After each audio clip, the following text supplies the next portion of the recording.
Good afternoon, everyone, and welcome to KFVS Streaming Convos with Cunningham. I'm Jeff Cunningham, and joined today with Dr. Dustin Gann, a history professor at Southeast Missouri State University. Thanks for coming in. Yeah, thanks for having me, Jeff. Excited to be here. Yeah.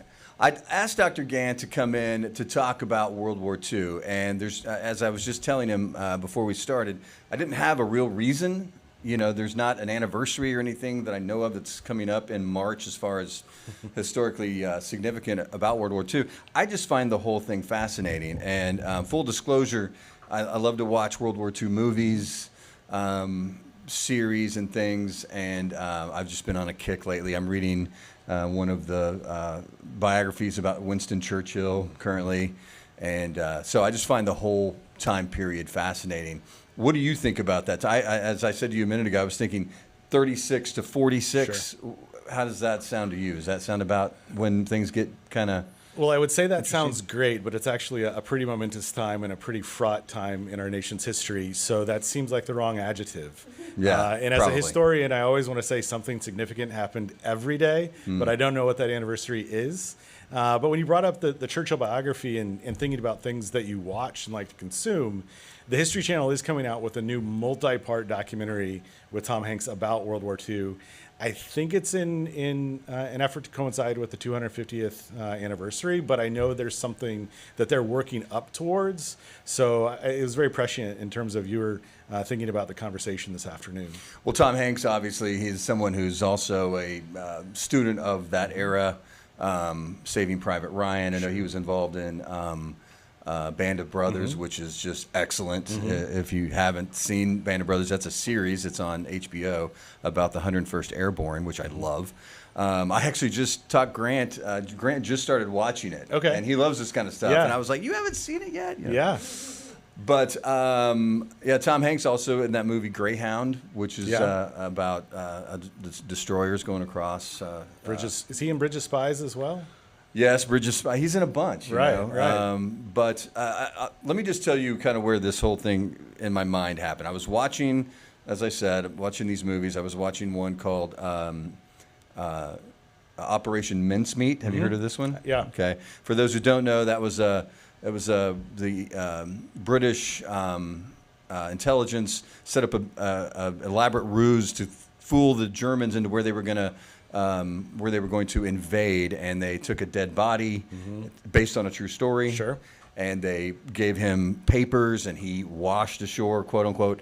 And they were trying to fool the Germans. And then I was also watching the Ministry of Ungentlemanly Warfare, which is a Guy Ritchie movie, also apparently based on a true story about kind of a group of rogue guys that have to go on this mission. Both of these Churchill, if you believe the movie, was involved in. Sure. And then I started thinking about like U-571, the submarine movie where they had to get the Enigma decoder thing, and I thought, man, think of all the things that had to go right in that time period for us to be successful. Is that something that occurs to you as well? Absolutely. In terms of historical study, it's difficult to separate us from hindsight. Absolutely. The narrative that surrounds World War II is that it's the good war, that we're on the right side, that it was almost a foregone conclusion that we're going to win because of our economic might, because of sort of the coming together as a country, because of the sacrifice that people made. But when you brought up the time period, 36 to 46, nobody really knows in 36 what's coming, and nobody knows in 41, 42, 43 how it's going to end. So the historical experience would be very different than our experience watching those films, because to your point about Operation Mincemeat, it's a completely far-fetched idea. But as viewers, we know that it's going to have a happy ending, that it's going to be sort of a comforting tale that we can see. And the experience would have just been much different than that, particularly when we think about people coming out of the Depression. Again, by 36, we've been in the Depression for 7 years, that there's been almost a decade of suffering, and there's going to be another decade of suffering. So it's going to be a completely revolutionary experience for the people that go through it, that I think it's hard to conceptualize from this point of view. No, that's a great point. I'm talking here from the benefit of hindsight. watching, and I don't necessarily recommend everybody get their history lessons from movies. I get that that's not always It's an entry point. right. But there's just been so many made about that time period again that wasn't that long. And the other thing that strikes me, and I'd be curious to get your thoughts on this, is it wasn't that long ago, really. No. My grandparents lived through the Great Depression and World War II, and I knew them. I had a great relationship with them. They both passed away since then, but my grandfather was in the Navy in World War II. My grandmother was a nurse. It wasn't that long ago, if you think about it. Sure. Is that how you feel too? Yeah, absolutely. I mean, you think about periodizing history and how long someone's lifetime is, and I think you're making a really good point about generation lessons and passing on the experience and not being that far away. But it then comes down to those movies for 2 or 3 generations past that, because you or I certainly couldn't talk about our experience in the war. That would be a different war and a different experience, but keeping alive some of those lessons. And I think when we are considering movies or even these commemorative projects, things like Tom Hanks is involved in the World War II Museum in New Orleans, for example, it is about keeping alive the spirit, because in a lot of ways, we as a country want to look back to a time, I don't want to say that was simpler, but maybe was more unified in cause. And there was totally. a clear sort of direction, and there was a clear reason to sacrifice. And that's something that's missing today. And I think it does create this lens of nostalgia and this sort of almost yearning for a time that had those right and wrongs. Absolutely. And I think that's a great point, because part of watching these movies and the importance to me of watching something like Band of Brothers is that you can't walk away from that and not think about how much we owe the greatest generation. And I think what you said earlier, I think it was a more unified time. And it makes me wonder sometimes if the way we are today, just how divided things are, how different things are with social media, different things. Would America step up the same way they did in 1941 when we got bombed by Japan? Well, that's the billion-dollar question, Yeah. right? And that, thankfully, is not something that a historian can answer. I like to look at the past where I know some of the answers. Yeah. Well, I'm not totally trying to get you to answer, but I would be curious your thoughts on it.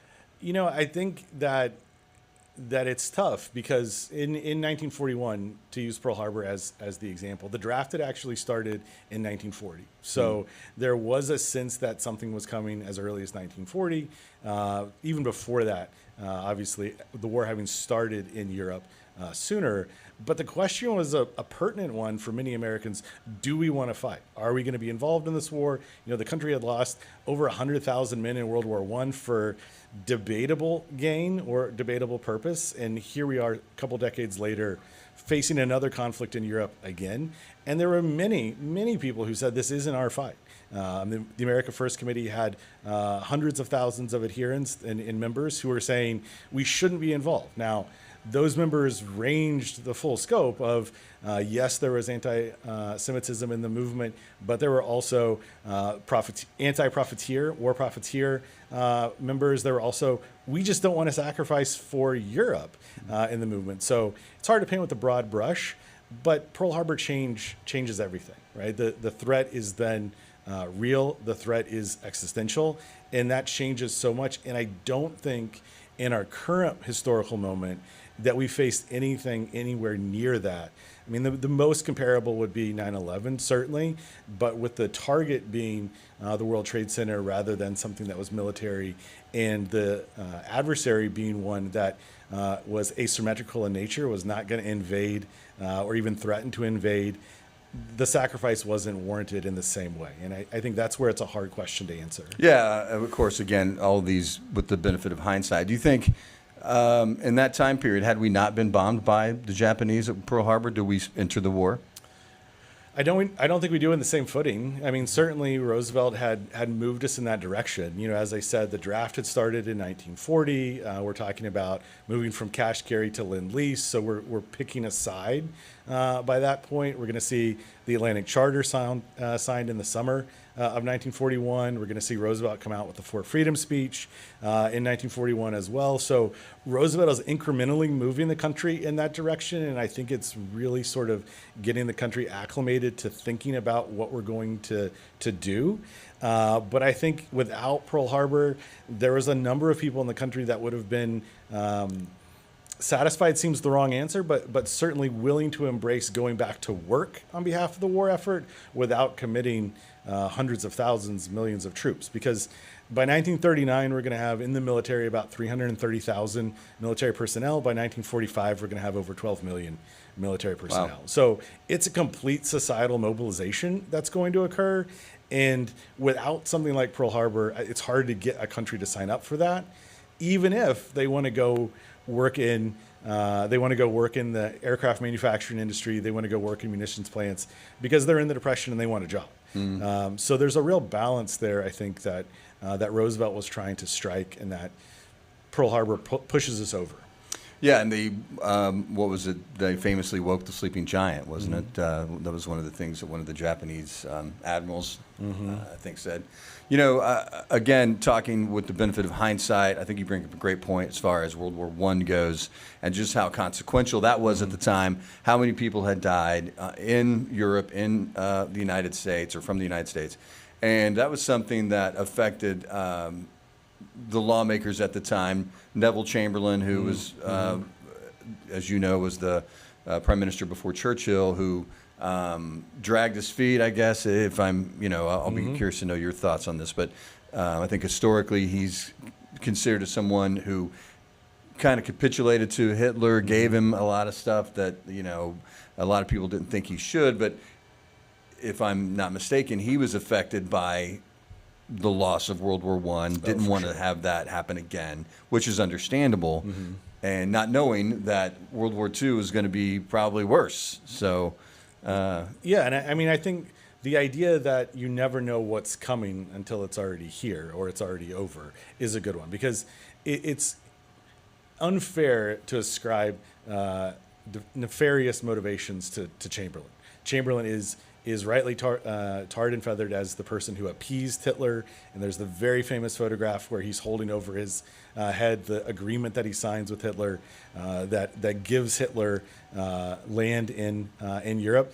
But you're right, it's because Chamberlain doesn't want to commit England to a war that's going to devastate the economy, that's going to devastate entire generations. He's seen that movie before. Not that long before. Like, Absolutely. It was only 20-something years before. Absolutely. Yeah. But at the same time, there's a sense of fighting the prior conflict that then puts you in a negative position for the upcoming conflict. And I think in a lot of ways, the U.S. and the world has really been thinking about World War II ever since.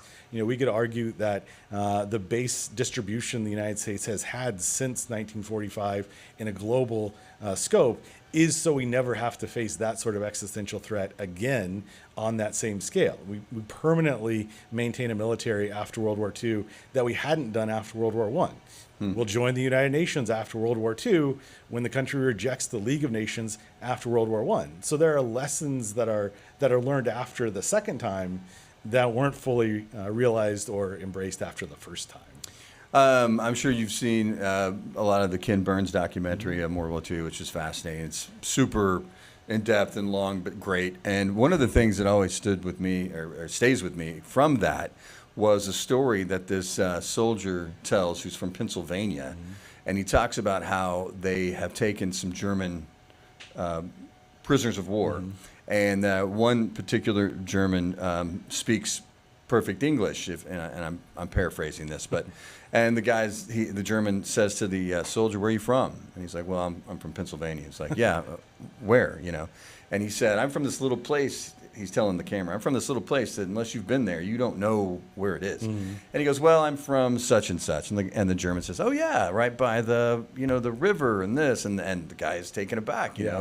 He says, "That's amazing." And it turns out the prisoner was being trained as a city planner. Okay. For when they invaded the United States. Okay.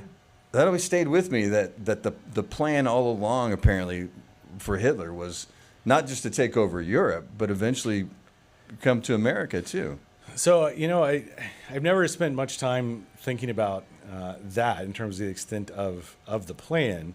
To sort of circle back where he started, if you haven't watched Man in the High Castle, the Amazon series is all about that. It's all about a counterfactual where the Nazis win and North Right. America is divided between the Nazis and the Japanese.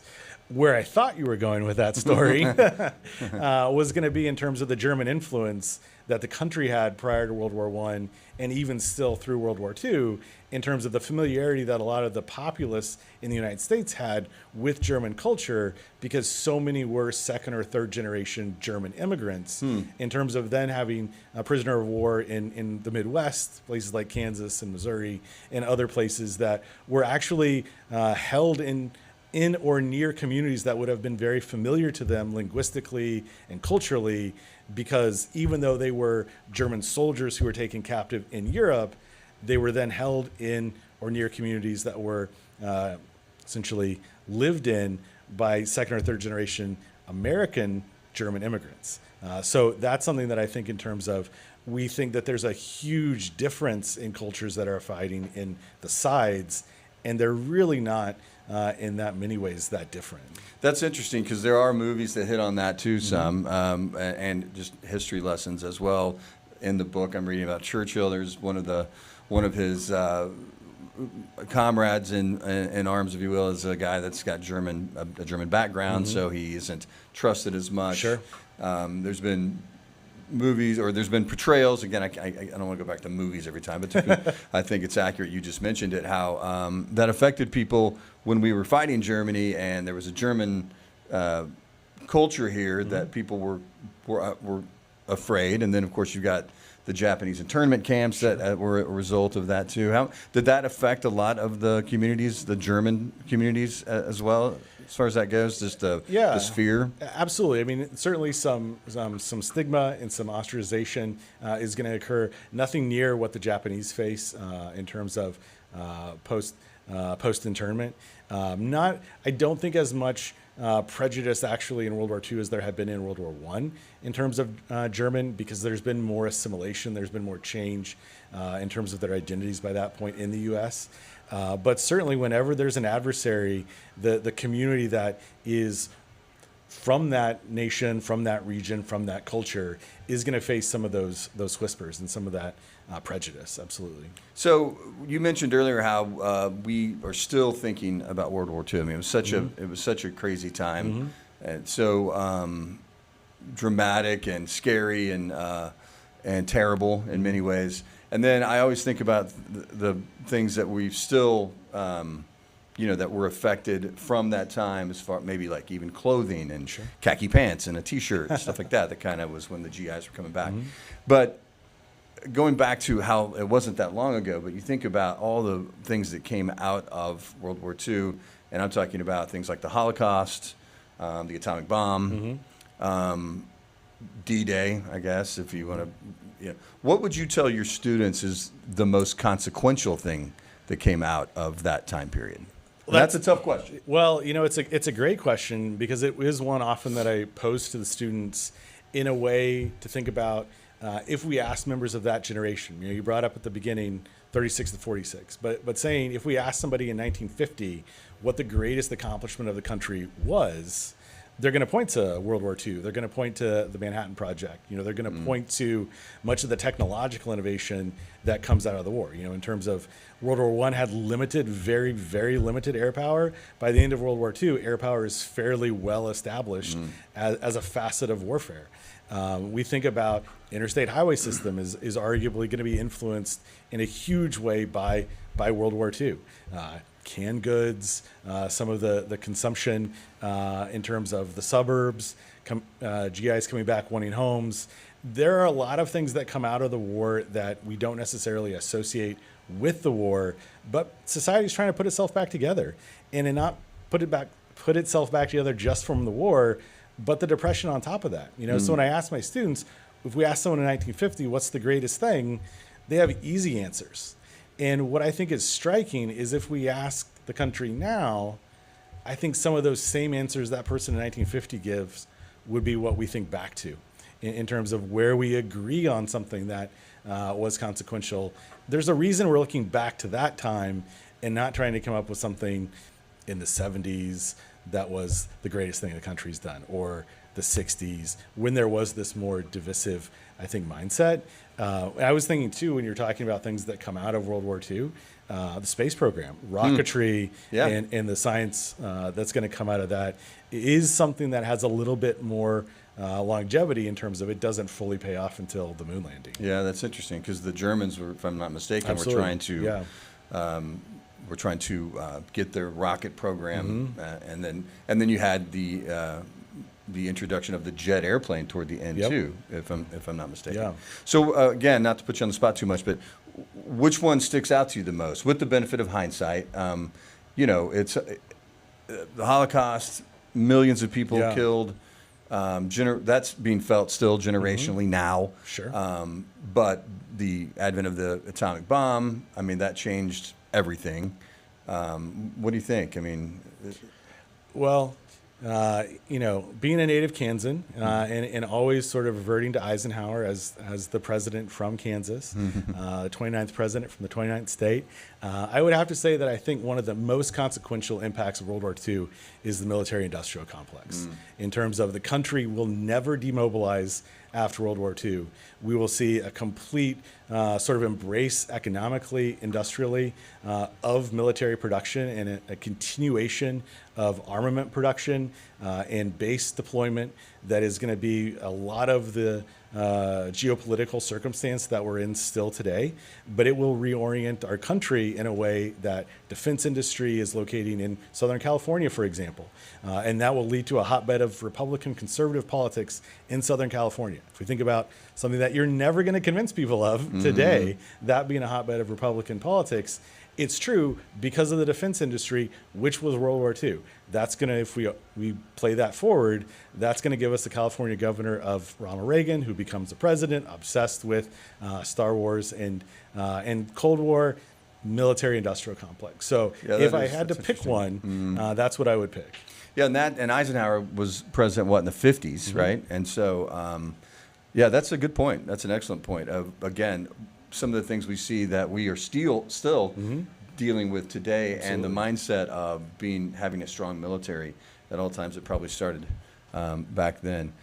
When you think about the atomic bomb, and so FDR has died. Truman's president at the end of the war, and decides that rather than risk many more American lives, or I guess people over the world, we're going to drop atomic bombs on. What do you think that must have been like? To think about this crazy weapon we're about to drop on 2 Japanese cities.